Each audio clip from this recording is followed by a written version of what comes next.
Hey guys, subscribe for daily content, and if you're shopping for gear, make sure you check out the description for the newest items at some of the very best online retailers. There's also links for some of the items that I personally recommend. Thanks! What's going on YouTube? Metal Complex here, and today I've got another short little unboxing video to share with you guys. We have something that is apparently a collaboration between Tough Knives and, I think, RSK Knives. If my memory serves me correct, this was, at least one of those was offered through Vosteed. So we have something really interesting, some sort of combination, collaboration to check out. I haven't opened this yet. I'm going to share that with you guys. Thanks so much to my patrons for supporting me. I'll link this down in the description. I believe it's available actually at a bunch of different places. Oh, no. It's already open. You're going to take my word for it. I haven't actually opened this up yet. Ticonic. So I guess this is the brand that they have formed together. If you guys know more than me, just correct me in the comments. This is just an unboxing and first impressions. Not a review, not yet. Oh, it's much smaller than I had thought. Interesting. Okay, so this is the Ticonic 1, I guess. Is there anything else in here behind the foam, perhaps? Is there a mystery? No? Okay. So, what do we have here? Yes, this does make me think of the little Vosteed. Oh, big boy detent. Now, this must be, yes. Oh, what do we have here? It's a top liner lock. Thank you. Thank goodness. Yeah, so that's a big deal. Why is that a big deal? It's, as I've mentioned before, many times, a button lock, right? A lot of people look at this and say, oh, it's a button lock, right? By the way, it's about, I mean, it's very similar in size to the Pyrite. So not that small.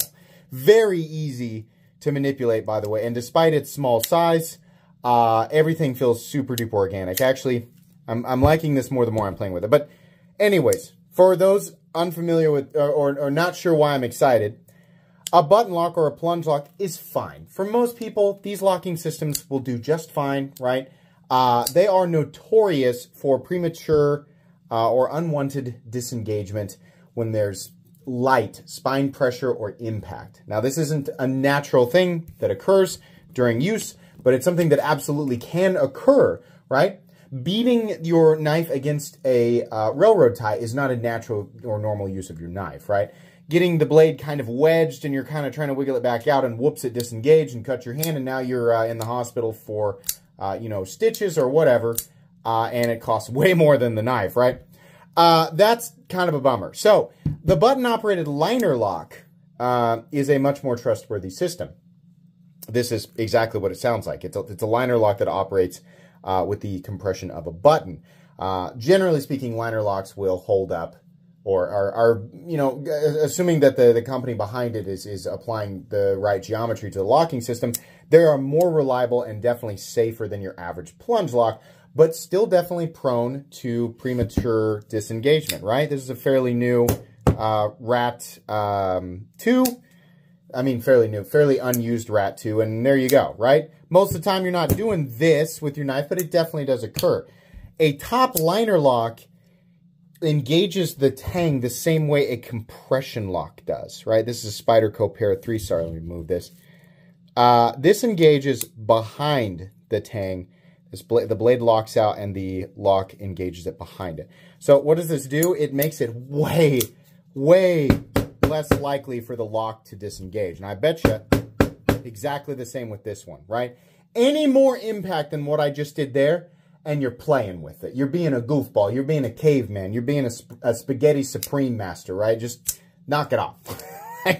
It doesn't need, right? If you're going to do that with your knife, just buy a cold steel tri-lock. No, you know what? Buy a fixed blade. I'm sorry. Buy a sledgehammer, right? And then you can beat pavement all day. You can go out there and just pound earth, man. That's it, to your satisfaction. But this works. This is great. You might be asking, on such a small knife, almost dropped it there. On such a small knife, why would a knife need that additional fortification in the locking system? Great question, insightful imaginary person, but who definitely does exist. That's an amazing question. The answer is nobody, realistically, and that's why it's great, right? I mean, we've got to the point where this is substantially more lockup strength than the average. In fact, the majority of people need on a pocket knife, especially of this size. So we don't have to worry about it, right?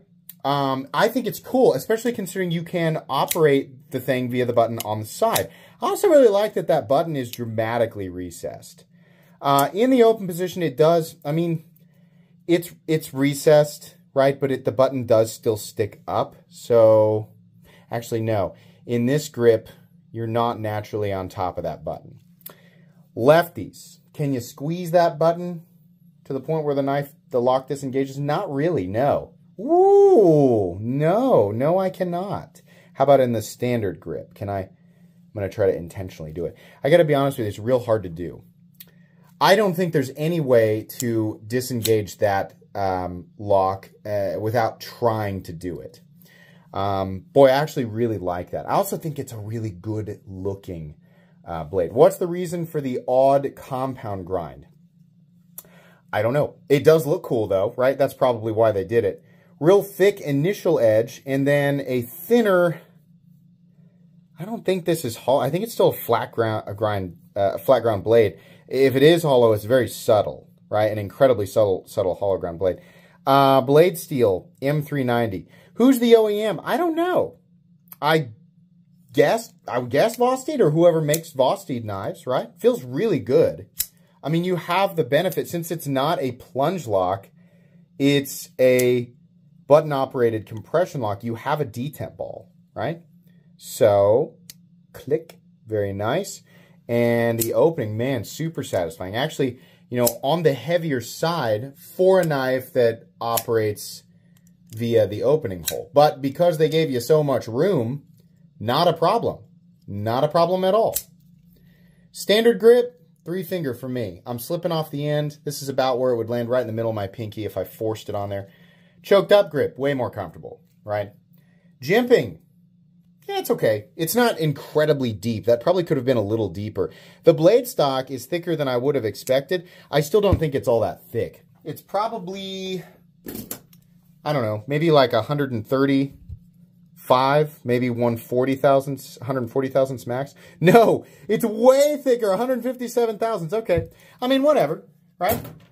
It won't be a laser beam, right, at that geometry, but it's fine. I mean, there's plenty of really good pocket knives that are right there in the same point. Plus, I'm pretty sure Tough Knives kind of likes a more robust build. And this is robust without being like, oh my God, like, what are they doing?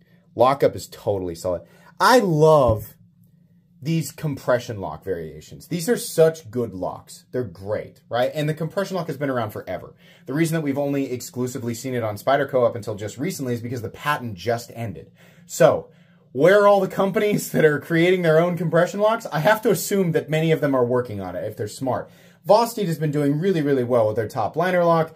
There's got to be other companies coming real soon with these because it's the answer to a lot of issues. Not every issue. It's the answer to a lot of issues that we've had with button lock knives. We all, you know, not all of us, but a lot of us love the fidget factor that you get with a button lock. It's really cool. It's just the downside is you constantly have to worry, like, am I in a situation right now as a sane, responsible knife user? Am I in a situation right now where I'm risking disengaging the lock and accidentally cutting myself, right? I mean, if you're pounding railroad ties, then yeah, I mean, you're probably going to cut yourself. But, you know, to the average intelligent knife user, we shouldn't have to be concerned with that. We should be like, yeah, the knife is locked. I can go ahead and use it as a knife for a knife task and not have to worry, right? So these compression lock variations, or in this case, the top liner lock, is just really, really good. I really like this. I like this a lot. It's still going to be an expensive item, guys. This is titanium and M390. I would hope they're not doing the 5961 thing. I mean, the community has been pretty vocal about like, hey, listen, if you're going to do M390, hit it at 60 to 62 minimum, right? I think the only time that we even kind of excuse it is if it's coated. This looks like a blasted, or actually it's like a lightly tumbled blade. So I would hope that that's where we're hitting it at, right? But even with it being on the smaller side and with it almost certainly being made in China, it's still Thai, M390. Compound grind, right? We have the nested compression lock. We got a titanium backspacer, titanium clip. Kind of cool, right? No love for lefties. Compound grind, right? Yeah, it's probably, you know, it's still going to be somewhere between I would hope this is like 225. That's what I'd like to see it at, right? Maybe 2 to 225. That'd be cool. Don't know. Yeah, let's do some size comparisons. I do like it, though. Here's the Pyrite Demco 80 20.5. Whoops. Sorry. Bumping the camera there. Super professional. Civivi Vision FG. What's another good one? Oh, here. The Vosteed Raccoon. Looking for dollar value on the top liner lock. There you go. It's the Vosteed Raccoon. Are these available right now? I don't know. This is one of the best budget knives that exists. Up against some other knives, some more expensive knives. Para 3 Hodeka. Benchmade Bug Out. Right, somewhat similar. And what else? What else do I got up here? North Arm Skaha. Not nearly as common, I guess, but there you go. Okay, weight. What's the weight on this guy? I need a budget version of this. Maybe Vosteed makes it. I don't know. This is a new brand for me. The weight on this guy, which, by the way, oh, it does have milling for weight reduction. Okay. 3.6 ounces. Not bad. Okay. This is cool. This is cool. So it's going to depend. I mean, I'm going to carry it and use it for a bit. It's going to depend on the price tag, but I am happy with that locking system. I think that's cool. Not a huge fan of the spine whack test. Totally understand, you know, people being a little bit fearful of locks disengaging. That's very natural fear, right? I mean, if you're like going out of your way to make it disengage or you're doing something stupid, well, then it's more your fault, right? But like worrying that your folding knife lock is going to stay locked up while you use it in a normal, responsible way, totally rational. So it's cool. Even if you would label, even if the average person would label this type of locking system as overkill for a knife, at least it alleviates most of the worry, right? So that's cool. I like this. That's going to be it from me today. I'll return with this knife for a full-length review at some point in the near future. Please make sure to follow me on Instagram at metal_complex. If you enjoyed this video, leave a like. If you'd like to check out my other content, I do, of course, have lots of videos of knives that are either expensive or inexpensive that I do or don't like, so check those out. And if you enjoy all my content, go ahead and click on that Metal Complex logo right there and subscribe because there's definitely more coming. Thanks again for watching, everybody, and have a great day.